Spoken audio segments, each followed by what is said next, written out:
Everybody, welcome to the Video Game Break Podcast. I'm Carlos. I have with me back Brad. Hey, it's good to be back. Hello, everybody. We're drinking water and electrolyte water. So healthy. Super healthy podcast. Mega healthy. Get your health on the Video Game Break. That's how the song goes. Health is important, man, because if you don't have your health, as another saying goes, you don't have anything. And boy, is that true. Is that That is the truest true? shit. That is so true. It's super true because, as you know, I mentioned a couple episodes ago, I have had my health issues. Yeah. And I won't go into it fully yet because I want to knock on wood. I've been having some, what was that? It's actual wood, too. It is, for real. yeah. I've been having some success with these new pills, so I will tell you shortly about them. One of them is Verapamil. It may or may not work. Is that the little blue one? No, I think it's like orangish. Okay. Yeah. All right. Let's check. Wait, are you trying to do some Matrix joke? Or? Oh, I was going to make a Viagra joke, but no. Oh, okay. It can be a Matrix joke, too. Let's make it a Matrix joke. Okay, let's go in that direction. Anyways, it's partially working kind of, so we'll get into that later. Now, if I get one that like fully works, I'll let everybody know because I know people have those issues. Yeah. Like I do. Let's talk about video games though instead for now. Let's do that thing. I want to start just because I'm bubbling up with information. Literally bubbling. Literally bubbling up about this game that I'm playing. Tell us about it, Carlos. I am Setsuna. No, you're Carlos. Oh, I am Carlos, yeah. But the game's I am Setsuna. Ah. So this game I've been eagerly awaiting because it's an old school JRPG for my PS4. Something I kind of wanted. Just definitely in that moment, I needed that itch scratched. Was this one of the Kickstarter things, or what was it? Who makes this? I don't know if that's what it is. Again, love the game, have a lot of information about it, but no information But not the about who critical made information. it. Yeah. This is news you cannot use. We cannot use that news. Let me hit it on the button here. I feel like it's a IamSetsuna.com. Kickstarter. I feel like it is. Well, it's definitely on Steam, and it's definitely on PS4, and it definitely has Steam trading cards. Who does that, by the way? I don't do that. Oh. It's Square Enix, published, and then Tokyo RPG Factory is the developer. All right. So those are pretty big names. I don't know if that's like Well, Kickstarter. regardless, tell us about it. If Carlos. it did get kickstarted, congratulations, because I enjoyed it. They made it. Hey, Yeah. They made their money. Hey. People call it like old school Chrono Trigger style, although it's action/active time based turn battles. How does that work? ATB, active time, active turn base, active time battle, Active time something battle. Yeah, basically it's the turn based, but then you want to do things at the right moment. There's that kind of hit the button at the right time for extra damage or extra stuff, and then enemies go, and you have little gauges that fill up. And that lets you know when you can go. So just to be clear, this is when you get into it. So it's a JRPG. So Yep. I'm guessing like kind of a top-down-ish kind of view, pixel based, sprite based. Yep. And then when you're in combat, it's like you're moving around the screen in real time. Nope. Oh no, you're not. No moving Oh. around. So Oh. it's turn based in that way, right? Oh, like a Final Fantasy VII. Like Yes. you're on one side, they're on one side. and Not then- even that. It's interesting because it's definitely a hybrid in a lot of ways. So the minute you find enemies, it's that thing where you can run around them and don't have to attack them. But if you do attack them, then you go into battle mode. Okay, gotcha. Okay. Yeah. Then when you're in battle mode, it's like top-down view. You're looking at all the characters, and they actually do move around almost tactical-wise, ogre battle or whatever tactics. But you don't choose where you're moving. It's like when you attack, when you hit the monsters, you move sometimes Like the movement is combined with your attack. with your attack, and then the monsters do the same thing. Although they kind of move around all willy-nilly. And if they're closer to you, then there's different things that can sometimes happen. It is an unusual kind of mixing of the two because you have no real control over the tactic part of it. Okay. It's just when you attack, you do different things. Like if you do an aerial attack and you fly out of the sky and land somewhere, you might stay there. And then that might change kind of how you want to attack next time. But in general, it's mainly about waiting for these gauges to fill up and then attacking using magic abilities, using spells. And then one of the biggest things I'll say off the bat is to have a special meter. And the special meter fills up and has 3 different gauges on the special meter. And Jesus, this is a lot of meters and gauges and shit. it gets crazier. And the special meter is basically when it's filled up to one little dot on the full meter, you can use it, or you can wait for it to go up to 3 dots, and then you have 3 different times you can use the special meter. All you do to activate the special meter is when you attack, you hit box button, a square. The what? The box button? I call it box sometimes. I think we've talked about this in the show before. That's It's weird. okay. Well, I am weird. We decided that was weird. You hit the square button and it does an extra thing, right? It adds momentum, battle damage or something. It adds all this different stuff and area effects, etc. So you can save them all up and use them for healing. You can save them all up and use them for damage, or you can just use them whenever you have them, and it basically gives you extra, attacks. Well, that sounds okay, Carlos, but as we all know, as anyone knows, JRPGs are all about the story. So tell us about the story. Is it fun? Is it interesting? What's up with the story? Okay, yeah. I have more to talk about on the actual inventory and all the other stuff. Oh, okay. But Inventory, that's another big part of JRPGs. I'll jump into the story. It's classic. It's simple. The reason why I'm enjoying it and the reason why I've been itching for this kind of a thing is because at certain times, we talked about this before, you play lots of games, they get crazy, there's a lot of confusing stuff. You want just something simple, straightforward. I get it. I'm going to save the world in this JRPG. In some way, this is what me and my ragtag bunch of group is The going to do. ragtag group, yes. So it's essentially the same thing. There's an interesting story about the way monsters are and why they're attacking. The whole story revolves around Setsuna, who's the main character, and you, which is a secondary character. And you find Setsuna, and she is going to sacrifice herself for the good of mankind to save the whole world from monsters. Wait. This sounds like Final Fantasy X, bro. Okay, and some of that. That is like literally the story of Final Fantasy X. Is it really? Yeah. You are Titus, or Titus, or whatever you say. Yeah, Titus. And he's escorting that the lady. girl, Yeah. Mhm. Yuna. Oh, that's right. And she's going to sacrifice herself to get rid of sin, which is like, man, it's like the same thing. Okay, so that part starts out the same. Is it an homage, perhaps? Maybe. I mean, this whole game feels like an homage. It's a Oh, okay. it's a JRPG, old school. It's made in the modern era, but it's obviously harkens back to all the classics, and it just feels simple and great. And yeah, you are escorting this girl who might be something you've heard before in another story, but it's really about the little stories that take place along the way, the little character interactions, and they're simple, and I love it. The whole soundtrack is done piano only, so it's just a whole piano score that's beautiful. Could they not afford the other instruments? No, it did it on purpose. You think? Yes, Brad, they Maybe. did. And it is super awesome because, again, it's just the whole world's crazy out there. Politics, we don't even want to get into that, No, dude, don't even get into it. which we might sometime. Oh, God. But you come home and you put on your nice piano music in the background. You put on your piano music. And you find some monsters and you don't care too much about the story. It's just nice and relaxing, and this is what I want. So this is like video game JRPG comfort food, then. It totally is. This is the macaroni and cheese of video games. And here's the thing: the graphics. Almost all of this takes place in a snow-filled land. Like it's very snowy, and it's just it's beautiful how the snow kind of like, terraforms or whatever around you. So when you walk, you like push the like snow it leaves- around. Yeah, like it. Leaves trails and trails, stuff. yeah, sure. And then there's like another parallax scrolling layer of snow above you. It just feels good. And then with the piano music and stuff. So yeah, in general, it's simple and good and yummy. Here's the part that isn't simple. Uh-oh. There's a lot of really weird stuff that doesn't make much sense, and you've got to. I think a lot of the reviews say that it harkens back to old school, difficult JRPGs that you had to just figure out. But I don't know. Like what do you mean? Give me an example. Here's an example. There's stuff called Sprit Knight, which I hope I'm saying that right. I don't Sprint know. Night, wow. Yeah. Okay, that sounds like JRPG. It's very JRPG, and it basically is like magic abilities.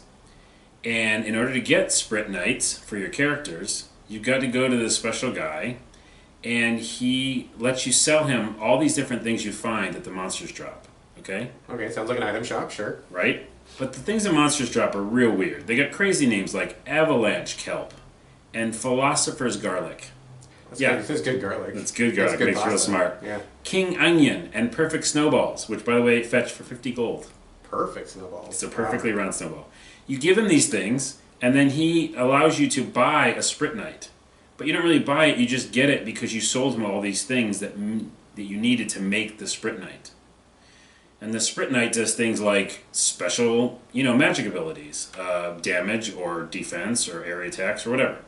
And then you equip those Sprit Knights with each character, and not all characters can use all Sprit Knights. Is it like an item that you equip? Is that what a Sprit Knight is? Like it's like an item? No, because it's not one use. It's like a forever use. It's like a magical spell. Can you take it off of a person and give it to somebody Yeah. else? Oh. Yeah. Okay. Yeah. Okay. Then there's Talismans too, Okay. which are also have crazy different effects, which is gets real confusing. and nothing really in this game says like what's better than the other. It just says like you could use this, you know. Here's a pro tip though, because we could talk about these weird items and the way that you do them forever, because it is a little confusing. Two pro tips. One, there's like a little book in the menu system, something stories. I forget what it's called. Snow Chronicles stories or something, and it's actually all the help in the game. Oh, the tips. Like the tips. Oh, okay. So read that because that's really important, and then also find these things called. This is crazy. This is how complicated it is at times. There's a thing called a Heart of Kronos or an Aqua Heart. They're talismans. You have to buy them. They're kind of expensive. You put them on your characters, and they allow you to see the hit points that the enemies have. Oh, okay. Because without it, you don't. Don't know what they got. Yeah. This is the kind of weird stuff, right? Yeah. And all that's is a secondary layer that you don't really have to go into. But if you don't, then you kind of, sometimes you feel yourself underpowered. So I highly recommend get those weird Heart of Kronos Aqua Hearts. And then also just look around in the talismans and look around in the tips and tricks, because there's so much things about these sprint knights. It's just kind of So it sounds like maybe like it's a good game, but it's kind of lacking in the like quality of life. Like little things that developers have picked up on in recent years to make things easier for new players. Yeah, I don't know the niceties. Yeah, the niceties, and I'm wondering if like they're like, well, you know what, we just want to go back old school where they didn't tell you anything, so But not everything old is good. Right, we talked about that before. Yeah. And also, like, just you don't make things hard. This game isn't so far very hard, but like, how people make hard games because they're like, well, back in the day, it was difficult. Yeah. Couple more things I want to say, and then I'm almost done. You can't sell weapons. What? You just lug them around with you wherever you go. Yeah. Okay. It seems stupid. And also, I got a new weapon, and it does 0 damage against snow bunnies. I'm like, come on, it's a snow Are bunny. snow bunnies a problem in this game? Is that a thing? There's a lot of cute enemies, by the way. Super cute squirrels that like have these snowballs they throw at you, but then they like fuck you up, and you're like, damn it, squirrel. Are there nuts inside the snowballs? They So might like be. they throw and it hurts when it actually hits? That's probably what happens. Yeah. But no, the snowballs get on. The squirrels get on these big snowballs, and they just dance around on them, and you can't hurt them because they're dancing on the snowball. Because it's too cute, you just can't even approach them? Yeah. You're like, come on. Sure. Last thing I'll say, a takeaway.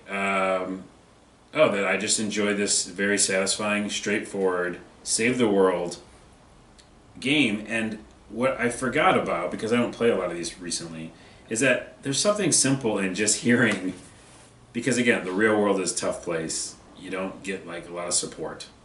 And I'm playing this game the other night, and I'm like, these characters come in and go like, you know what? Thanks for being around. Just thanks for doing all the things you're doing. You're doing an awesome job. Thanks for buying our game. Thanks for supporting us. And the developer comes in and says that and then leaves. You're doing a great job, Carlos. No, but the characters cared that I like did something, and sometimes it's all you need. Isn't it nice how... Or I guess it's like, it's kind of undervalued how just saying something nice to somebody really can make their day or can make a big difference. That's all I'm saying. In games or in life. In games or in life. And in this case, it was a game. So, okay, so that's all my thoughts about it. I think it's great. You don't play these type of games, right? I generally steer pretty clear of JRPGs because they usually take up way too much time. And usually they just are very simple. Like, it's just about grinding battles over and over and over. And a lot of the stories are really cookie cutter. I mean, I'll play them occasionally. Like, I'm looking forward to getting into Persona 5 this year, which is kind of like a JRPG, but they got their own spin. I like the Atlas style. I like that pretty much. I just recently played Seventh Dragon 3 on 3DS, which was amazing. That had a lot of really fresh and original ideas for being a JRPG, which I thought was great. So if it's something new, something interesting, I'm down. But like if it's just another JRPG, forget it. Like, I guess I just don't feel that way because of maybe the atmosphere. Sometimes it's just the atmosphere. This is like all this piano music. It's all snowy. There's talk about magic and stuff that I've heard before in RPGs, but I'm trying to go to this one area so this lady can sacrifice herself, and for some reason I'm just taken with all the little characters. Maybe it's the right game at the right time, You get in that mood and you get the right game, it clicks, man. And I need to finish it because No Man's Sky. It's coming soon. I gotta finish. It's coming soon. Let's go to one of your games, and then I'll go back to mine. Cool. Well, just a little bit of a tiny tangent. I am the editor of GameCritics.com, been there for many, many years. And one of the toughest things as an editor, for me personally, maybe other editors feel differently, but for me, when someone turns in a review and I read this review and I'm like, God, you're so wrong. Like if I just personally disagree with what they have to say, it's really tough. And as an editor, I like to stand out of the way. I let people say what they want to say. We don't We don't have like a predetermined slant on any particular game. I mean, we're pretty free and easygoing at Game Critics. So, anything that I disagree with, it still runs, but just, I have to bite my tongue a little bit and be like, man, you just didn't see what I saw in this game, and that's really tough to let that go as an editor. And one game that has kind of happened with me recently, where I really diverged from the writer, was called The Sun and Moon. It is a very small indie game. I think it's made by actually just one guy. Yeah, I know The Sun and Moon. I forget the guy's name. I'm going to look it up. Look it up. It's out on Vita. It's also out on PS4, and I believe it's cross-buy, so if you buy one, you get the other. Super, super, super simple graphics. Like, I mean, they could not possibly be simpler. You play as like a little ball with two eyes, and then you're in these levels that are really abstract. They're just like platforms, kind of like just really, really simple. 2 or 3 colors to it. Nothing fancy at all. Yeah, Daniel Linson. Daniel Linson. It's also on Steam, is that right? Yeah. Okay. So The Sun and Moon. And the writer that we had covering, good guy, love this guy, but for whatever reason, he just bounced off this game. And so I read his review, and I thought, he didn't like this very much, but it looked very visually interesting to me. And so I checked it out myself, and I was like, oh my god, this game is brilliant! And so it was kind of hard to let that one go, but that's the name of the editor game sometimes. So you're recommending it? Yeah, I do. It looks beautiful. I'm looking at it now. So what it is it's a physics-based platformer puzzler also. And like I said, the graphics are super simple. If you look at a screen, you're going to be like, what the fuck is this? This looks like garbage. Like, it doesn't make any sense. You cannot understand this game until you play it.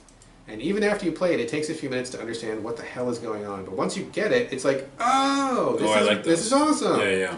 So you have to collect 3 little balls in each level. And each level is like a series of abstract platforms, moving, barriers and stuff like that. But the trick to this game is that in addition to jumping, as you do, in a platformer, your little guy can also phase or pass through platforms. And so when you hold the button and you touch a solid object, you will phase into it. But you start shooting upwards when you phase. So like when you jump, gravity pulls you down. But if you phase into an object, that object, for whatever reason, makes you shoot back up. And so the whole game is about managing the momentum and inertia that you have when you're playing these. And the platforms are very complicated. Like sometimes there'll be like a lot of little platforms, and you have to balance like, phase stop, phase stop, phase stop, and then like, kind of manage it so that you get enough momentum to keep going. Or sometimes they're very simple and it's just about timing and reflexes. I mean, it's a difficult game. Like, if you don't have good reflexes, I can imagine this being very frustrating for someone. I'm looking at on the video on Steam, and it reminds me of N+. Yeah, similar to N+. You know what I mean? The fact that it's kind of really small, your action and your character's really small. But simple. It has to be like, good timing and stuff like that. Yes. But also a Flow or something like that. Or like, was it Flow? There's a bunch of games where you kind of like swoop around the screen a lot and going off momentum. I love that. Yeah, there's others like it, but this one I think is really great. Each level is really super small and bite-sized. And you know what it really reminded me of a lot was Super Meat Boy, actually, because it doesn't look like Super Meat Boy, but the way that Super Meat Boy was really difficult, but once you figured out how to move Meat Boy around, you could really do some amazing things with the physics of it. And then you just did like 2 or 3 levels and you felt like, okay, good, I did something that was tough, feels satisfying, I can move on and come back to it later. Same thing with the Sun and Moon. I do like 2, 3, 4 levels at a sitting, and I'm like, I'm good. And I just move away and come back to it. But the physics are spot on, and they're just really brilliant. And there's been many times when I play a level, and I'm like, this is fucking impossible. There's no way this is going to be a problem. This is a glitch. Yeah. This guy fucked up. And I struggle and struggle and struggle, and then I get it, and I'm like, oh, man, that was amazing. Like, that was so clever, Yeah. It almost reminds me also a little bit of, not in any real way, maybe the aesthetics, but Super Hexagon. Do you remember that? Yeah. That was hard as fuck. That was hard as fuck. But that kind of thing where you're like, well, there's no way I'm going to do this. And then you do it, and you're like, oh, crap, I actually did that. Because that one you actually do clear levels, and then it gives you a minute to break from it.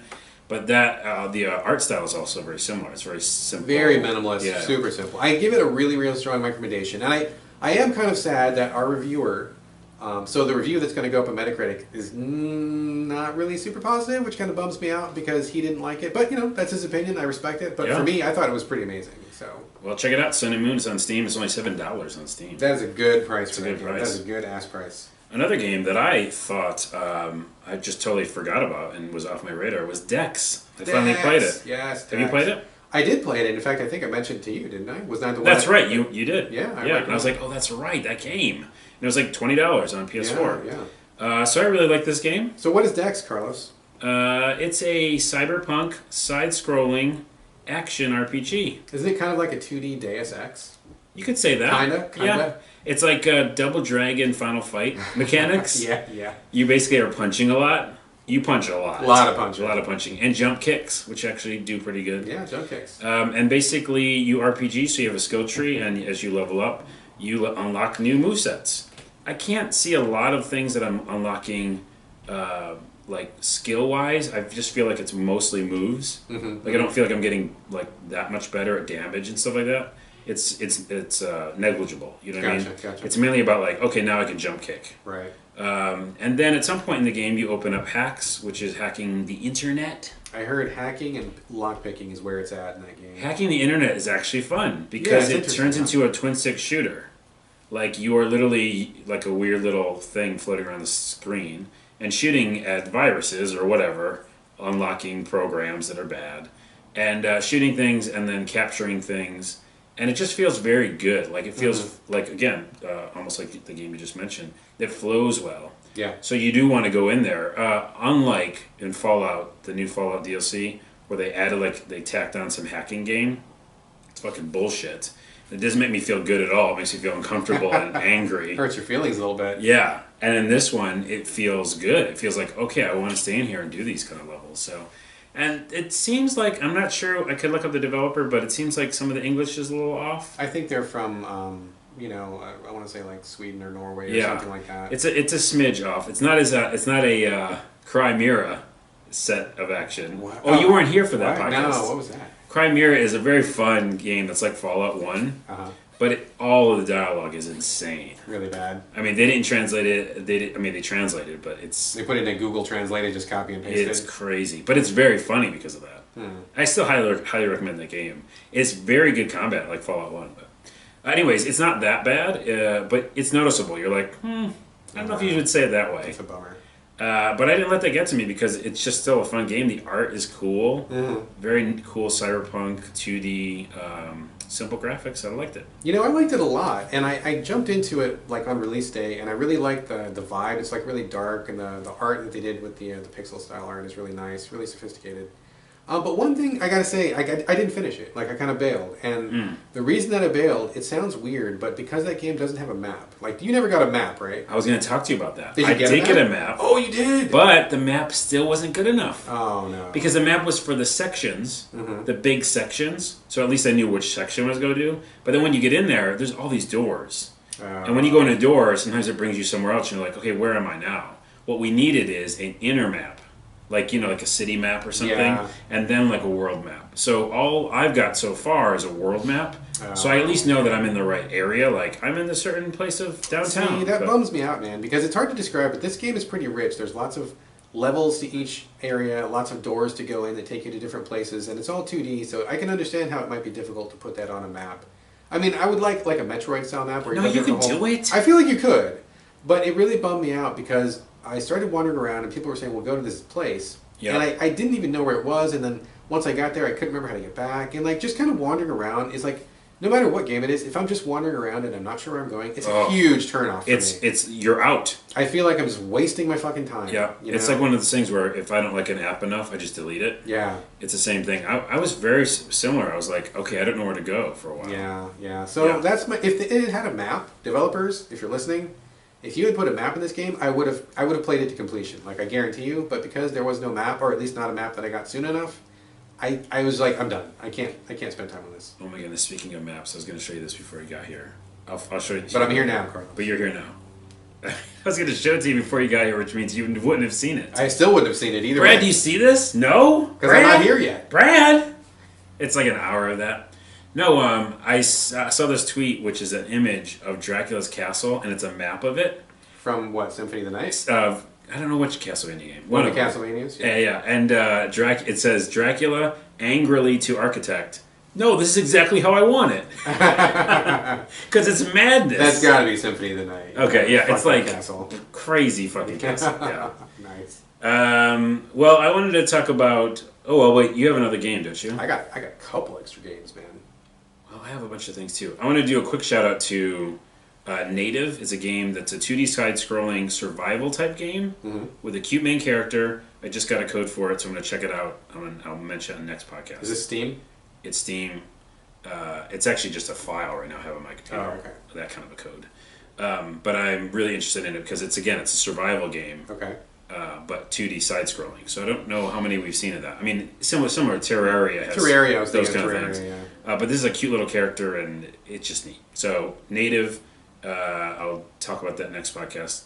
And also Mantis Burn Racing, which looks like MotorStorm and Forza meets RC Pro Am. Mantis Burn Race. What the fuck does that even mean? I don't know what that means. It's a Are you a car mantis? thing. Is your car a mantis? Nothing about that might mantises. be kind of cool. It's not that.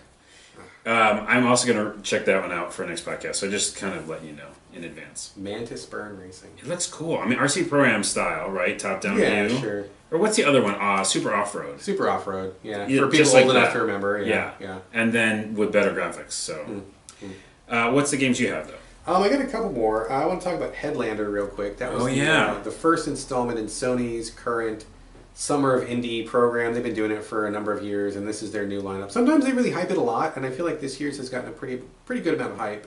Yeah. Last year's not so much, but this year, this is a combination effort between Adult Swim Games, who actually have been making some pretty cool games. What else have they published? Oh man, there's I like feel a whole like list. a lot of bad stuff though. There's, they started off really weak, but I feel like when I was at PAX last year, they showed their stuff in development, and a lot of it looked so good. Mm-hmm. I can't even name off the stuff right now, and I apologize for that. But they had a really good looking lineup. They had like a 2D Dark Souls thing that looked really good. They had one where you played as kind of like a slug in this water world that looked really good. Mm. There was a number of like really trippy ones. I mean, yeah, they've had some hits or misses, but I think even their misses have been really interesting for a few minutes at least. I mean, Yeah. I see some fresh ideas going on there, so I really like their stuff. Even if I don't like it, and then so this is a combination between Double Fine, so Tim Schafer's Which studio. we love. I don't love. Oh, you don't? No, I don't. Even with They make Iron Brigade, which is amazing. is amazing. That's an amazing game. Although Glad you said actually, that. Tim Schafer told me that it wasn't really him. It was Well, Brad, Brad Muir who's Yeah. doing that. So friend of the show, Brad Muir. Yeah. But the rest of their stuff, I'm not really too into. Honestly, Let's take that offline. offline. But anyway, combination of Double Fine and Adult Swim Studios. Psychonauts. I hate Psychonauts. Oh, we've talked about that. Psychonauts sucks. You're Yeah. wrong, but it's okay. It's like, anyway, so Headlander is actually a pretty cool thing. The premise is that you are a head, literally just a head, and you have a very special helmet which has little rocket boosters in the neck and little technological doodads stuffed inside. And you get thawed out of deep freeze, and apparently in the future everybody has put their consciousness into robots because no one wants to die, so they're like, let's get rid of flesh and blood and let's all be robots, and then we'll just live forever and ever. And of course, it goes wrong. Of course. I mean, how could it yeah. not go wrong? How could it right? not? Yeah. How could it not? So you are this head revived, and you need to figure out where these people's bodies are and get everybody back in their bodies and set things right. And it's a cool premise because not too often do you play as just a head. Most times, you get a body with it, and so it's kind of cool to fly around. The flying physics of the head are really nailed down. It feels really good to fly around in your little helmet. I heard you can't jump. You cannot jump, but you don't need to. You don't need to, You though, don't because need to you're jump flying and then action platforming, right? Yeah, if you're in a body, it's just a platform, and there's little warps that warp you where you need to go. And if you need to get to a different elevation, you just fly. So the head can latch on to robot bodies that you find in the environment, or you can rip off somebody else's robot head and take their robot body. So you end up body jumping a lot, which is a huge mechanic in that game. You said that with like an eye roll. Yeah, sorry, you guys couldn't see that, but Or maybe if the video works, you can, but I don't know. We'll see. let me. So the good thing about Headlander is the art style and the themes and the tone are awesome. It's like a really 70s kind of funky. I've seen it. It looks You almost cool. think it's like kind of like a really cheap porno or like a really I'm listening. Yeah, you're in, right. it's like Logan's Run or there you like go. Barbarella, one of those like really cheesy ass 70s sci-fi movies. So they nail like the music and the visual style is like all oranges and browns, but in a good way, like in a way that is reminiscent of what they're trying to give a nod to. It's really funky like that, and I like that. Unfortunately, it's kind of a Metroidvania, and where they fall down is that they don't have a lot of mechanics to fall back on. Usually what happens is you're in a level with a lot of locked doors, and you have to steal the right body in order to walk through the correct door. Yeah. Which is, it's fine, but that they can get old quick, can it? Yeah, they go a little bit overboard with it, but that's not too bad. The part that really kills it is these guys have a full-on, like, throbbing boner for, like, the gunplay in this game, and the gunplay is not good. Wait, so they love the gunplay? They love their gunplay, And but it's it not is good. not good. Oh, And they no. do way too much of it. And so you have lasers, and all the robots that you steal have lasers on their arms, and the lasers ricochet in this game. So like in every fucking room, you're trying to ricochet lasers around instead of just shooting people, and people are shooting you and ricocheting lasers around. It just becomes this giant fucking like laser hash brown mess, and it's awful. And it just goes on for way too much. And you can get these powers that let you live longer because you take a lot of hits, but it's not fun.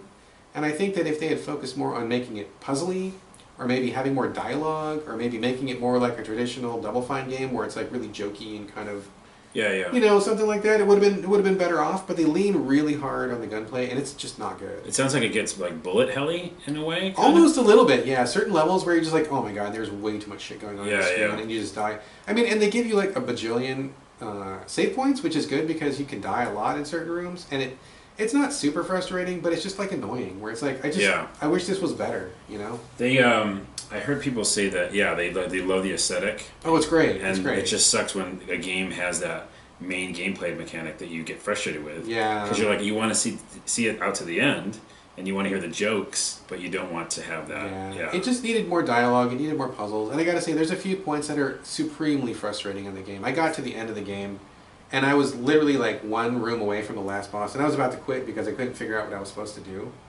And they need to like work on their stuff because I had messed up a puzzle, but I had messed it up to the point that I could not solve it, and it didn't reset the room, and I didn't know how to solve it, so I didn't know that I had fucked it up. And so I'm sitting there and sitting there and sitting there, and there was no way for me to solve it. And I got pissed off, turned it off, walked away. And when I came back to the game and it turned the console off and come back to it, it had reset because I'd left and come back. And then it was like, oh, now I see what's going on. But I shouldn't have had to get through that frustration. It should have just reset when I had fucked it up. I mean, that's like so just like lets you hang out and I was not do stuck anything. in an unsolvable room. There was no way to progress, and it was like, dude, that is not good game design. So that was frustrating. It sounds like, a lot of frustration in general. The idea that it's super cool to look at and some funny jokes. But cool style. I mean, I dig the style. I dig the concept. But man, it's just, I mean, it's okay if you see it on sale, sure. But, know what you're getting into, and it's kind of rough. All right. Well, that's Headlander. Yeah. I'm actually kind of glad I didn't pick it up when I did then. Wait, it's not even available. No, it is. It was last week. Oh, yeah. Yeah, I think I was on the fence. I think I got Dex instead. That's probably a good choice. I like Dex. Yeah, it's kind of a good choice. All right. Do you have another game? Just a couple really quick things. I want to give a quick shout out to the new Sheeran game. It's on Vita only. I don't know. Have you ever played Sheeran? Sheeran the Wanderer? I don't think so. It came out on 3DS many years ago, and it's a brutally hard roguelike in a very traditional sense. You play as a samurai, I'm sure I haven't played it. Kind of a wandering samurai in a dungeon. I think it's called Mystery Dungeon, Sheeran the Wanderer, or something like that on 3DS.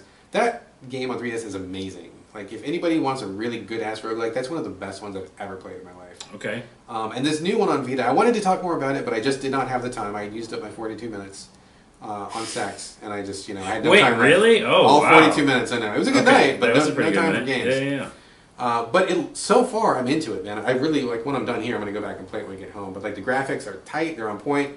The systems look very solid. The tutorials have been great so far. I'm getting the feeling of I think they recaptured the magic. Because they went off track a couple times. The original Sheeran is great. They had 2 sequels since then that were maybe not so great. And then this one feels like it's back on point. But I will tell you, Carlos, the secret of a great roguelike is that the rules have to be absolutely consistent. Okay. If the developers fudge the rules, I tell them to fuck right off and I burn their game. Because you can't have a really hard experience and tell somebody one thing, and then when you get to a boss, change the rules all of a sudden. Oh, yeah, I get what you mean. Yeah. So Sheeran the Wanderer on 3DS, I respected it so much because I had a particular scroll that turns any enemy into a sandwich or something like that. Something stupid. Wait, right? does that really happen? Because that's amazing. Yeah. It turns a any sandwich. I don't know if it's a sandwich. It's something burrito, whatever it is. A sandwich. Rice ball. Really badly. Probably a rice ball. Whatever it is, you just use this scroll, and whatever enemy it is, it turns them into this non-offensive item, right? Okay. So I'm okay. I was doing the perfect run. I've been playing it for quite a while by this point. I get to the final boss, and I use that scroll.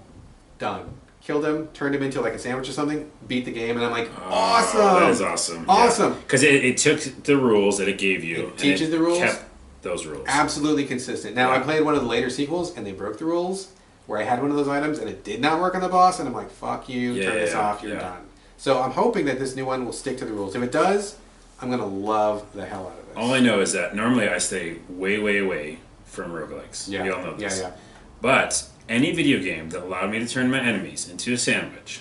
It might be a rice ball. It might be a rice ball. I know, you're saying that it's not really a sandwich, but developers out there, please make a game that have you turn enemies into sandwiches, and I'll play the shit out of it. I love that idea.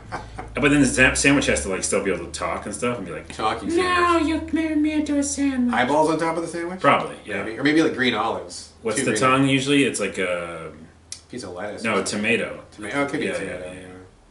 Anyways, make that as a video Anyway, game. anyway. Cool. I won't check that out, but it sounds like it's good for If people who you like guys, roguelikes. yeah, man, if you got a Vita and if you like roguelikes, man, It's so good. Here's the thing, though. Vita's still going strong, even though It is. Sony doesn't want to acknowledge it. Oh my god! I was on the drive over here. I was listening to another podcast, and like they were spewing the same bullshit. Vita. Oh yeah, Vita has no support. Oh, the Vita. Blah blah. And I'm like, dude, I'm still playing my Vita like all the time. Yeah. I got so many fucking games for the Vita. It's like Yeah. ridiculous. People are It's just brainwashed, but the Vita is amazing. Still good.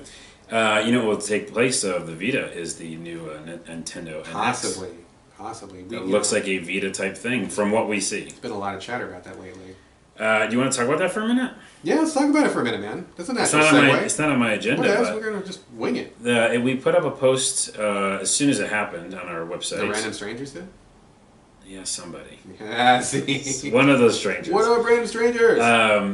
That it showed this kind of weird prototype. I and, saw that picture. Yeah. It just looked like it was a handheld, like the Wii U tablet, so a little bit bigger than your normal handheld, and then it had controllers that came out of the actual Were they device. detachable or did yeah. they poke out of the thing? How did it? It looked like they were detachable. Detachable, okay. Yeah, and then you would put that into your TV, and then that would be your console, and then Yeah. it would be able to take you on the road. Yeah. I've said this before, and I'll say it again. I just don't want a portable right now. Mm-hmm. Like normally, but so let's say back in the day when I traveled a fuck ton for conferences, etc., I would have loved it. I played the shit out of my 3DSs, or not even 3DSs, probably back then, just like DSs. And and I enjoyed my PSP back then and played the crap out of it. But I don't travel like that now. It takes me like 15, 20 minutes to get to work, and then I'm at work. And then I come home and I want to go in front of my big TV. Right. So if that's what this is, it doesn't really help me. Now I'll be able to plug it into my TV, but if I'm going to play it on that controller, which like the Wii U gamepad I hated, Yeah. but then you say, okay, pull out these little controllers, but are they comfortable? Who knows, man? Who knows? Yeah. And then can I get other controllers for it? Because hopefully I can. And then also, Nintendo said again, they don't give a shit about graphics, and that this system won't be comparable to those other ones. So It's kind of a lot to swallow, man. It is, but on the other hand, Nintendo is off in their own zone, and if they can get this right, I mean, I the think Nintendo Zone. They're Nintendo zone.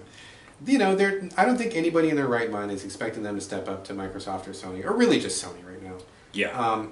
And I think that I have a lot of love for portables still. I mean, I don't. I play Marvel Puzzle Quest on my phone, but that's the only thing I play on my phone. I don't play anything else on my phone, and I do still bring around a 3DS or a Vita with me. Kind of a little tangent, but I went to a place where there was a bunch of kids recently. Maybe like 8 or 9, and I had my 3DS out because I was killing some time, and they're like, "What's that?" He Really? did not even know what it was.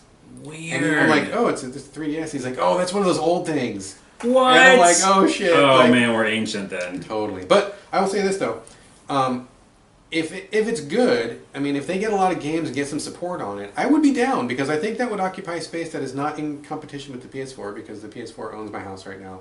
And when I had Monster Hunter 3 Ultimate on Wii U, that was the one where you could play at home and then transfer your data to the 3DS and back and forth. Yeah. That was kind of awesome. I really enjoyed doing that, and I wouldn't mind doing that again. Well, and to the Wii U's credit, which I don't normally say ever out of my mouth, is that you could play something while someone's watching TV, right? So it's Yeah, that whole kind of yeah. like, if you have a household where you need to, have the TV being busy, Sure. and you still want to play video games, you can. So that's what this could be. Essentially, what do people do when they watch TV? They have their iPad out or their phone, so you can have this other device supposedly and be Yeah. playing games on it. So Yeah, it depends on your interested. I'm situation. interested. I Yeah. wouldn't mind playing something at home, taking it with me, picking it back up when I come home, because I've done it before and it was a good experience. So I would like to repeat that. I wouldn't mind.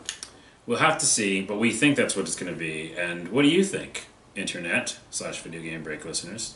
Let us know in some sort of comments. I want to talk about No Man's Sky for half a second because we had recorded a No Man's Sky podcast, which I talked about. Man, the game's not even out yet, bro. Yeah, well, we're getting ready. And anyways, Were you just sitting there going, like, I'm excited. I'm excited. You no, excited? it was I'm actually excited. really good, but it broke. Thanks. Oh, it broke? You didn't? Yeah. Oh, man. Some Bummer. audio doohickey, because again, I'm so tired of audio. And I don't even know what this is going to sound like, because I just give up on audio.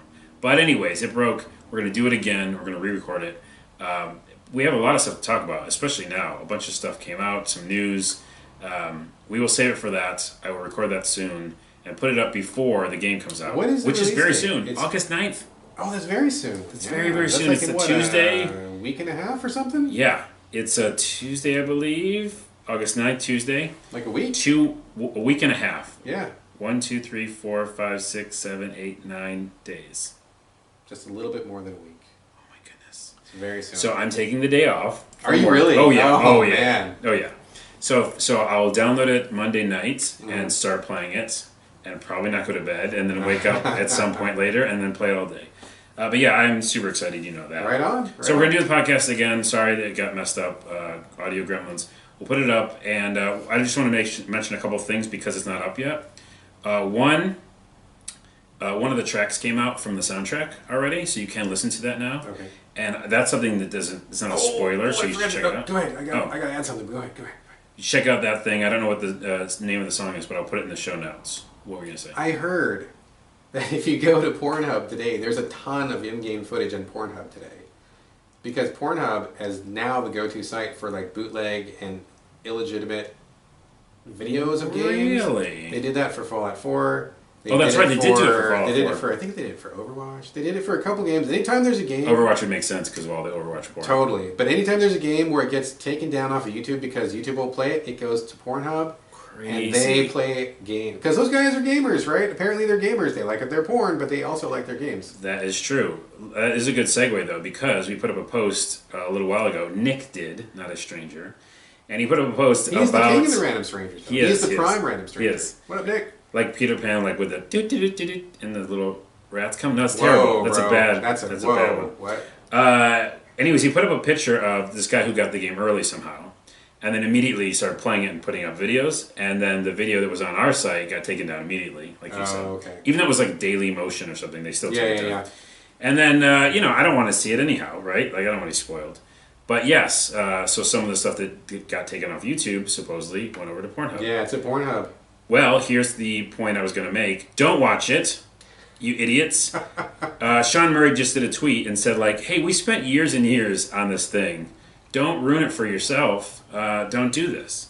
Because also, there's a Reddit whole thing where they're literally telling ending game stuff. Really? And I don't know how, because I thought it took a while to get to the center of the this was universe. going to take quite a while. How are they even... I how are don't they know, doing it? but I don't want to look. Don't You know what I do mean? it. Like, don't look. Don't look. But for supposedly, here's what I read, and this is the only thing I did read. Someone put up and said, "Hey, it should be obvious." And this is almost a spoiler. Well, don't say it. Don't say it. Don't risk it. No, this is okay. Are you... It's exciting. I think it's exciting. yeah, okay. It just means like if you just don't go over to Reddit. But in the Reddit, the only thing I read is one guy goes, "It should be obvious what's at the center of the universe if you read these comments." Okay. And so then I was like, closed browser. Close comments. Close comments, browser. yeah. But like, how is it? How and how? You know what's at the center of the universe? A sandwich. It's Pornhub. Oh, that's like the whole universe, really. yeah. No, a sandwich is going to be in the It could be. A talking sandwich with a tomato tongue. yeah, tomato and tongue olive and owl's eyeballs. eyes, Yeah. and he's going to be like, "Psych! Hey guys, welcome to the center of the universe. Yeah. Don't I look tasty? Yeah. You want to eat me?" Well, and then you have to battle him, Totally. and he's got 1,000,000 hit points. It's got ATB. ATB. Oh, comment totally. system Yeah, when you yeah, get yeah, to the middle, yeah, you yeah. know. So, anyways, as Sean said on Twitter, don't spoil it. Don't spoil it for yourself. It's Why would you stupid. do that? Don't Yeah. spoil any game for yourself. But you can go listen to the song. I'll put a link in the show notes of the soundtrack.